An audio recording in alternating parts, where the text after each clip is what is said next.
Hi, everyone. Hey. This is a good crowd. They were expecting Eric Ries, but he couldn't make it. I think it's for you, Steve. All right, but let's start things off by talking to this beautiful crowd and insulting them as a start off. Last time we were on stage together, the first words out of your mouth were, all of you startups out there, 90% of you are hallucinating. Well, 100% of them think they're visionaries, and that's great. The reality is a little more depressing, but I want all of you to look around. Look around and notice people around here. I want you to know in this group, there's the next Facebook, the next Twitter, the next Apple. Yeah. The question is, who's that going to be? Who's that going to be? Right? Now, those of you who didn't raise your hand ought to be working for those people. Seriously. So the first rule of entrepreneurship is you got to have a passionate and just like insatiable vision that you're going to be the one to change the world, or else what you're really doing is you're actually creating a job for yourself, which is fine as well and is entrepreneurship, but it's not startup entrepreneurship at scale. And you might not get paid. That's right. Yeah, those jobs are easier to create than the others.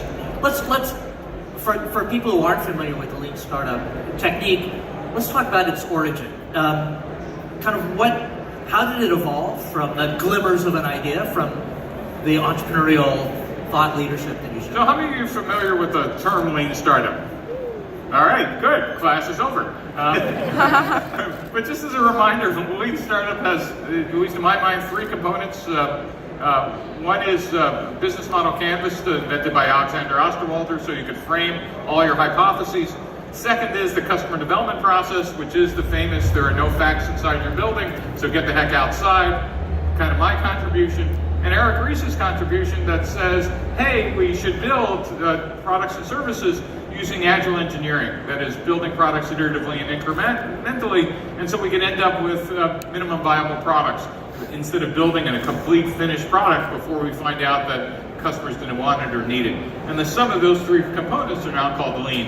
And I think as we see by a show of hands, this has gone from no one's heard about this. In fact, Eric and I were the total available market of people who understood lean a decade ago to now almost every entrepreneur has heard of it. And the thing it replaced, which is the big idea, it used to be you had to write a 40-page business plan with a 5-year forecast trying to predict the future on a set of unknowns, never once realizing that the only people with a 5-year plan with a set of unknowns were the Soviet Union and the venture capitalists. And it didn't turn out well for at least one of those. I'm talking about agile techniques. I associate that term with technology. Does that work for your product if it's a service or a non-technology product? Sure. I think some of the basics of lean are just pretty simple. Is that all you have on day one is a faith-based company. It's a religious organization. You and your co-founders have kind of gotten together and you believe in something. And maybe you were smart enough or agile enough to convince some people to part with money to kind of share your vision. But at the end of the day, you have to turn that faith into facts as rapidly as possible.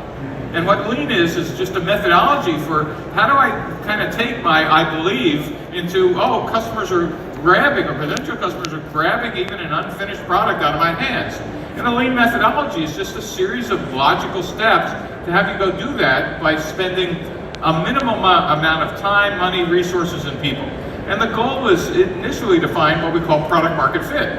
Is that, are you building a hardware, software, service, doesn't matter what it is, for people that you've finally figured out, it's this customer segment at this price and this channel who want it, and you're looking for this. And once you find product market fit, that's the beginning, not the end, the beginning of a scalable startup. I think for a lot of startups, finding that product market fit is the hard part. You have to get out, you have to make yourself vulnerable, you have to buttonhole people, however you do it. Does innovations like Kickstarter or Indiegogo solve that problem? So I think Kickstarter and Indiegogo were world-class inventions that kind of changed the nature of funding for startups.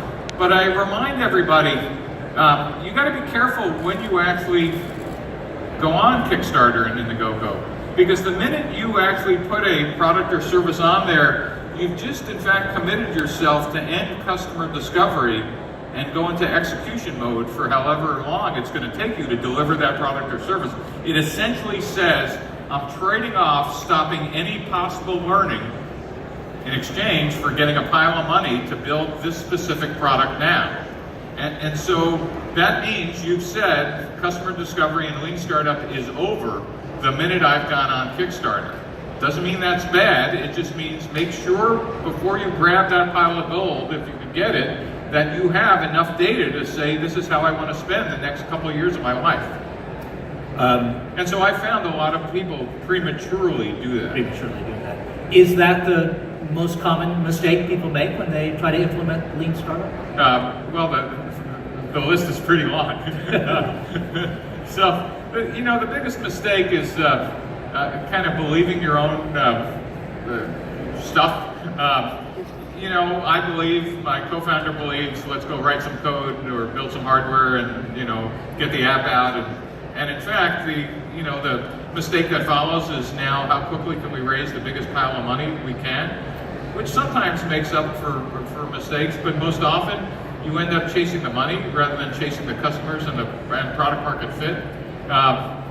And the other, you know, mistake as well for early stage ventures is, again, confusing about why you're really doing the startup. Is it because you want a job and a paycheck and you're going to create your own? Nothing wrong with that. Or do you want to change the world and you're going to need to raise $100 million and hire the best and the brightest, and you're going to, you know, you're going to go for scale. You know, building Tesla is different than building another web app sitting in a local city or country somewhere in Europe. It's not that either is wrong, you just have to have in mind what the distinction is. And the distinction is usually access to capital at scale. Let's talk about access to capital. We were talking backstage about a couple of developments that you thought were real game changers. One of them was ICOs. Right. So ICOs are internet coin offerings, which is either the biggest change in bypassing venture capital that's ever been invested, ever been invented, or probably the biggest scam that ever existed. We can't decide yet which one. Yeah, maybe both. I think the number this year I just saw is people have raised $2.7 billion in ICOs, which are basically, you know, Bitcoin offerings, but it allows for the first time founders and entrepreneurs to bypass the traditional sources of venture capital at scale. I think not only is entrepreneurship everywhere, and by this conference we see it in corners of the world I never believed possible, but risk capital, that is angel and venture capital at scale, tens and hundreds of $millions, are still limited to 5 or 10 cities in the world. And ICOs potentially allow entrepreneurs to possibly bypass that entire venture capital ecosystem.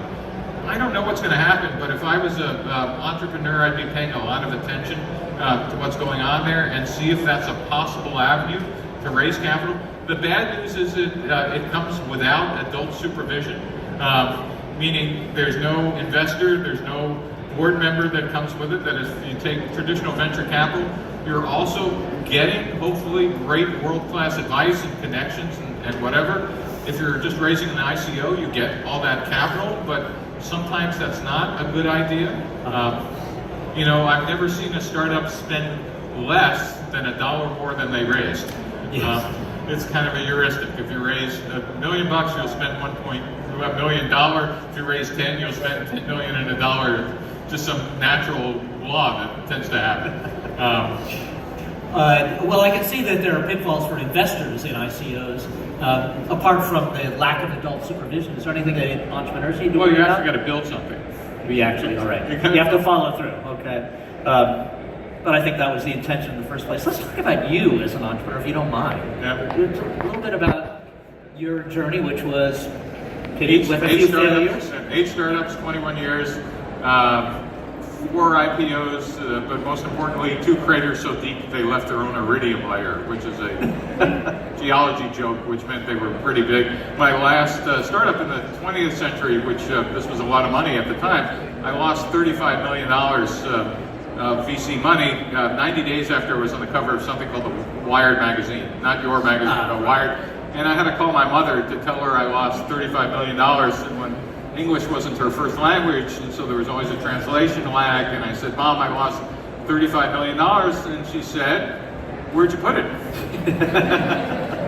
And I said, no, it's gone, and then pause, more language, and then she said, oh my God, the country we came from is gone. There's nowhere for us to go, and then she said, and our name is blank, we can't even change it. I said, no, the reason I'm calling is to tell you the people who lost the money just gave me another $12 million to do another startup. And she said, oh, they always told us the streets were paved with gold. But the real lesson here is, at least you know you're in an entrepreneurial cluster. This is a good test for all of you, regardless of what city or country you're in, is that, at least in Silicon Valley, we have a special word in English for a failed entrepreneur.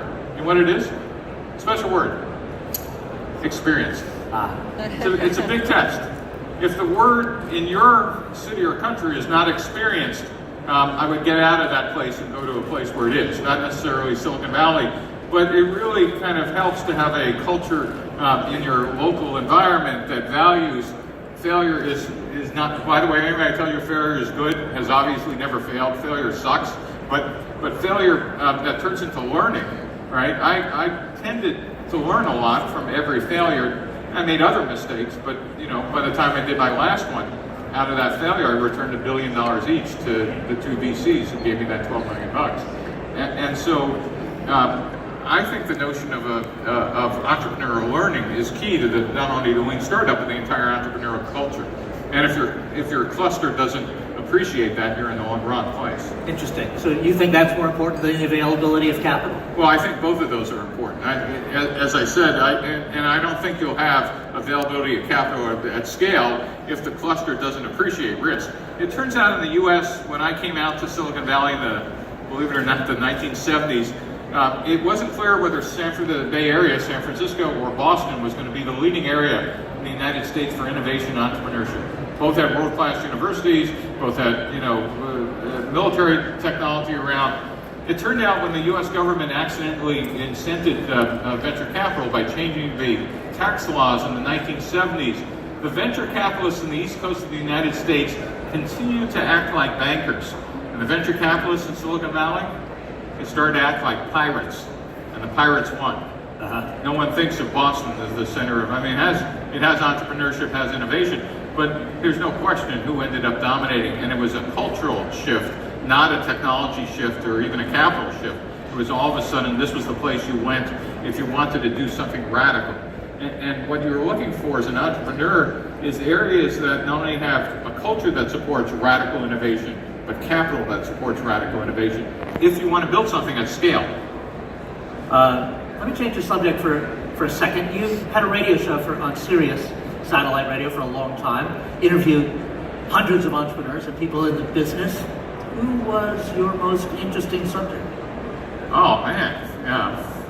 That's a great question. Who's my interesting? Well, they were all interesting, Eric. It's like, who's your favorite kid? I think they all, though, had a common thread, which was really interesting, is that they were driven. They were tenacious. They had their eye on the prize. And by eye on the prize is, they could describe all the obstacles between them and their objective, but when you asked them what their goal was or where they were heading, they can tell you this was our goal, and maybe we shifted it a bit as we went along, but basically every obstacle was something that they removed to the prize.